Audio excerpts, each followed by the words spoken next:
됐었습니다. 물론 그 성과 자체도 뭐 한나라당의 이런 약속 번복으로 없어지게 됐습니다만은 굉장히 협소한 논의밖에 이제 되지를 못했다는 그런 것들을 또 확인할 수 있습니다.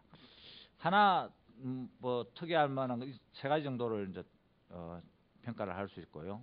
하나 좀 특이한 것은 검찰이 대검 중수부 폐지를 둘러싸고 이렇게 보였던 집단 행동 또는 뭐 사표 제출의 그런 일련의 흐름 또는 검경 수사권 조정 과정에서 보여줬던 그런 좀 막무가내식 그런 반대 이런 것들을 굉장히 좀 주목을 받는 그런 현상 중에 하나라고 보여집니다. 검찰이 그렇게 극도로 반대를 하자 국회의원 특히 검찰 출신 국회의원들이 입장을 바꾸었고 청와대도 이제 입장을 바꾸어 버렸습니다. 결국 검찰의 힘이 입법부와 그 행정부의 태도를 바꿀 수 있을 만한 힘을 가지고 있다 하는 걸 보여준 것이죠. 역설적으로 검찰이 그 정도의 힘을 가지고 있기 때문에 그 정도의 그 힘을 더욱더 견제하고 분산시킬 필요가 있다 하는 것을 확인하게 된 계기다 이렇게 보여집니다. 뭐 김준규 검찰청장도 사표를 제출하고 그 다음에 많은 고위직 검사들이 사표를 막 제출하려고 했는데 그때 사표를 모두 다 받았으면 어땠을까 하는 느낌이 있습니다. 뭐 검사 고위직 검사 뭐 10대 명이 옷을 벗는다고 해서 검찰 조직이 뭐 위기에 처한다든가 국가가 위기에 처할 리는 없는 거기 때문에 그렇게 됐더라면은 검찰 개혁을 본격적으로 할 수 있는 계기가 되었을 텐데 현 정부가 그렇게 민주적이지도 않고 그렇게 개혁적이지도 않기 때문에 그러한 것들은 뭐 불가능한 그런 상상이었겠죠. 예, 이상 뭐 이렇게 평가 내용이 되겠습니다. 예. 오늘 뭐 주제가 이 국회 사법개혁 특위 활동을 평가하는데 주 목적은 있는 건 아닙니다. 앞으로의 이제 그 사법개혁의 검찰개혁의 필요성 이런데 이제 초점을 맞추고 있는데요. 사실 이번에 그 중수부 폐지 문제가 도마에 올랐을 때 결국 청와대의 지시로 이게 물거품이 되고 마지막에는 대통령의 그 만류에도 불구하고 검찰총장이 반발해서 사표 내는 뭐 이런 상황이 있었습니다. 사실은 상당히 좀 그 황당한 일이죠. 그 대통령이 그 사표를 만류했음에도 불구하고 검찰총장이 마치 영웅인 것처럼 사표를 내고 나가는 그런 모습. 이게 과연 국가인가 이런 정도를 의심할 정도였는데 이런 현상에 대해서 사실 이게 어떻게 보면은 그 검찰 개혁의 필요성을 상징적으로 보여주는 것이라고 생각이 들기도 하는데 우리 최 변호사님 뭐 그런 현상에 대해서 어떻게 보시는지 한 말씀하시 주시죠. 그래서 그 두 분 교수님 말씀에 제가 조금만 덧붙이고 검찰 개혁 부분 좀 말씀드려야 될 것 같은데요. 사법개혁 특위의 활동은 왜 지금 이 시점에서 사법개혁이 필요하고 어째서 어려운 것인가를 그대로 입증해준 사례였다고 생각을 합니다. 그러니까 시작 때부터 국민들이 검찰에 대해서 예전과 같지 않은 신뢰, 그러니까 예전처럼 신뢰를 보여주지 않는다라는 점에 대한 어떤 정권 차원의 위기의식이 있었던 것 같고 그렇게 시작됐다가 결국 검찰이 반발하니까 청와대가 개입해서 진압하는 형태로, 그러니까 국회의 논의를 진압하는 형태로 마무리되는 걸 보면서 이 검찰개혁이라고 하는 것이 얼마나 우리한테 지금 현실적으로 중요한 과제이고 얼마나 시급한 것인가를 입증해줬다고 보는데요. 그 사법개혁 특위 활동이 지난번 정부하고 가장 차이가 나는 점이 많은 분들이 놓치고 있는데 제가 보기에는 그 군사법제도를 완전히 배제하고 있었다는 점입니다. 그러니까 그 앙시앙 레짐이라고 그러죠. 구체제를 지탱하는 뿌리가 제가 보기에는 이 과거 군사정부 시절에 가지고 있었던 어떤 군대의 틀, 그 다음에 그때 그 군사정권의 유지에 많은 도움을 주었던 이 검찰 권력, 그 다음에 뭐 여타의 뭐 무슨 종교 문제나 언론 문제 이런 것들이 있겠습니다만은 결국 이 정부 안에서 정부를 구성하고 있는 두 가지 큰 주체의 문제에 대해서 그 제대로 손을 댈 수 없는 시대, 그 다음에 제대로 된 논의가 이루어지지도 않는 구조, 뭐 이런 것들을 다 입증해주고 있다고 봅니다. 검찰 스스로 이번 그 국회 논의에 대해서 굉장히 긴장하고 두려워하는 모습을 저는 실무를 보면서, 그러니까 일선에서 많이 접했었습니다. 그러니까 검찰 스스로 과거와 달리 우리가 그 마음대로 할 수 있는 공간이 점점 좁아질 것 같다 앞으로는. 이걸 어느 정도 인정하는 듯한 모습도 보였었고요, 사실은. 그리고 국민들에게 더 이상 검찰이 무슨 정의나 인권을 수호하는 기관으로서 기능하고 있다라는 호소가 먹혀들지 않는다라는 점 때문에 굉장히 불안해했던 것 같습니다.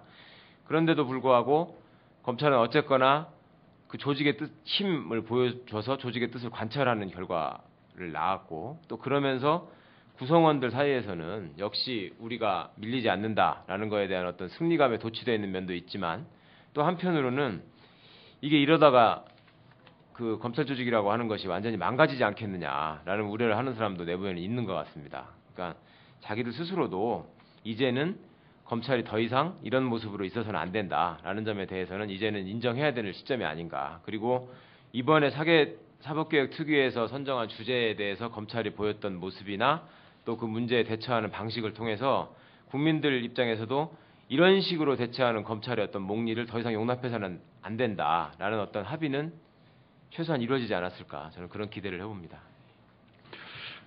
자연스럽게 그 검찰 개혁의 필요성이라는 주제로 이제 넘어가고 있는데요. 사실 제가 생각하기에 지금 검찰 개혁이라는 주제는 이게 국민 정서적으로는 해야 된다라고 얘기하지만은 특히 이제 그 부분에서 정치권에서 좀 정치적인 그런 요구에 의해서 또 강하게 주장되는 측면도 없지 않은 것 같아요. 예를 들면 이제 민주화 운동 시기부터 보면은 과거에 뭐 권력의 시녀 이런 얘기도 있었고, 민주정부 10년 동안에 이 검찰이 어느 정도 정치적 독립을 유지하면서 이제 특권화되는 그런 상황이 왔죠. 그러면서 검찰 자체가 또 정치화되는, 스스로 정치화되는 그런 상황이 온 것 같아요. 그래서 지금 이제 정치 검찰이라는 얘기가 나오고 그러는데, 그러니까 그냥 정서적으로 이제 그런 용어들에 의해서 검찰 개혁의 필요성 이렇게 얘기 나오는 측면도 없지 않다 이런 판단입니다. 그래서 실제로 이게 국민 생활과 이 검찰의 무소불위의 검찰의 어떤 검찰의 특권화 이런 것들이 국민 생활에도 실제로 어떤 영향을 미칠 거라고 보는데, 국민적 시각에서 이 검찰 개혁의 필요성은 과연 무엇인가? 이걸 한 말씀 해주시면 고맙겠습니다. 제가 잠깐만 좀 말씀드릴게요. 앞서 말씀드렸는데 제가 이제 사회자께서 말씀하시니까 꼭 말씀드려야 되겠다고 생각하는 사례가 바로 이제 그 민간인 불법 사찰 사건에서 보여줬던 그 검찰의 행태. 여기서 이게 단순히 어떤 그 권력을 가진 사람이나 또 검찰을 앞으로 만나야 되는 사람이나 뭐 이런 사람들의 문제만이 아니라 이거는 국민 일반에서도 굉장히 시급한 과제라는 것을 입증해주고 있었습니다. 그러니까 그 민간인 사찰 사건이라고 하는 것이 시작되고 그 다음에 중간에 그 피해자가 기소유예되는 과정에서 경찰이 그 사건이 이상하다, 그러니까 총리실이 개입해가지고 이런 식의 실질적인 수사 행위를 했다는 것이 이상하다라는 흔적을 기록에 모두 남겼고, 그거를 검찰이 그대로 다 송치를 받았었습니다. 근데 그럼에도 불구하고 그 부분은 완전히 도외시하고 어떤 대통령을 비방하는 동영상이라는 걸 트집 잡아가지고 그분을 기소유예하는 그런 일을 했었고, 그게 그 이후에 왜 과거에 그러면 그 당신들이 송치를 받았음에도 불구하고 그런 명백한 불법, 그러니까 헌법 질서를 흐트려버리는 이런 엄청난 불법에 대해서 왜 아무런 수사를 하지 않았느냐, 이런 거에 대해서 전혀 납득할 만한 설명을 하지도 않았고, 그 다음에 그 배후가 뭐였고 왜 이런 일이 벌어졌느냐에 대해서도 어떤 설득력 있는 수사 결과도 제시하지 못했고, 그 다음에 증거 인멸하는 과정에서 벌어졌던 이 권력의 행태, 또 그와 연결된 무슨 대포폰 문제, 청와대의 개인 문제, 이런 거에 대해서 철저하게 수사를 하지 않으려고 피하는 모습을 보였었고, 또 결과적으로 그 피해자를 다시 한번 몇 년 동안 사찰을 해가지고 또 기소를 하는, 또 트집을 잡아서 기소하는 이런 모습을 보여주면서 과연 이것이 국민 일반으로부터 떨어진 문제이냐.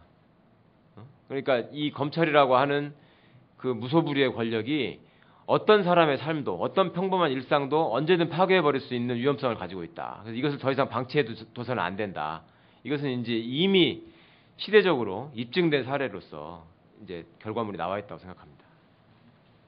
이런 장면도 있자.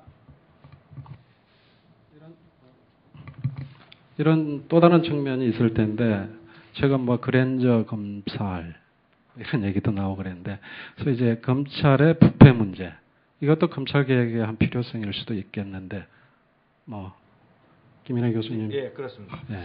이 검찰 권력이 이 정치적으로 일단은 활용이 되면서 검찰 자체가 정치화되는 현상을 보여줍니다. 그리고 형사 절차 내에서 통제받지 않는 그리고 견제받지 않는 권력으로서 형사 절차 전체를 지배하는 그런 권한을 가지고 있습니다. 이러다 보니 검찰 권한에 대한 이 통제가 불가능하게 되는 것이죠. 스스로 내부 감찰이나 감사도 미비할 뿐만 아니라 외부에서 검찰의 그런 비리라든가 검찰 권한의 남용 또 위법한 행위에 대한 그 견제가 전무한 실정입니다. 예를 들면은 한명숙 총리 이제 사건도 있었고 그 다음에 이전에 노무현 대통령 사건이 있었는데 이 사건과 이제 또 뭐 정치인들 사건이 대부분 다 그렇습니다만은 검찰이 브리핑이라는 형태로 또는 뭐 언론에 대한 정보 제공이라는 형태로 이 피해 사실을 굉장히 많이 이제 유포를 합니다. 그리고 그것은 또 이제 받아서 당연히 신문이나 방송을 통해서 국민들한테 알려지는데요. 이게 분명하게 이제 피해 사실 공표죄라는 형법상의 이제 범죄로 규정이 되어 있습니다. 따라서 이제 이 부분에 대해서 다 이제 고소도 피해자들이 다 고소도 하고 한명숙 총리 사건에서는 그 뭐 대책위원회가 나서서 고소를 다 했는데 여기에 대해서는 전혀 이런 그 수사나 또는 뭐 징계나 이런 것들이 전혀 진행이 안 되는 것이죠. 이러한 그 내부 감찰이나 내부 감사 이런 기능이 거의 이제 작동을 하지 않기 때문에 이제는 자기들이 권한을 남용하는 걸 넘어서서 뭐 수사나 이런 기소에서의 권한 남용을 넘어서 개인적인 이익을 착복하기 위해서 이런 뭐 자기 권한을 이제 사용하는 그런 이제 형태가 벌어집니다. 엄청나게 큰 권한을 정치권을 위해서 사용하면은 이제 정치 검찰이 되는 것이고 스폰서를 위해서 사용하면은 스폰서 검사가 되는 것이죠. 스폰서한테 스폰서를 받는 대가로 그에 대한 사건의 다른 처리를 봐주는 것입니다. 정용재 씨가 스폰서 검사를 폭로했던 정용재 씨가 뭐 제 7호 검사다. 그러니까 그 방에 따라서 6호 검사밖에 없는데 6호 검사까지밖에 없는데 하도 검사들하고 친하니까 7호 검사라는 별명을 들을 정도로 행세를 하게 된 것도 내부적으로 전혀 견제와 감시가 없는 그런 상황입니다. 그러나 검찰이 자기들한테 이런 발생하고 자기들 내부에 있는 그 비리나 이런 부정에 대해서 인식 정도는 굉장히 좀 미흡하죠.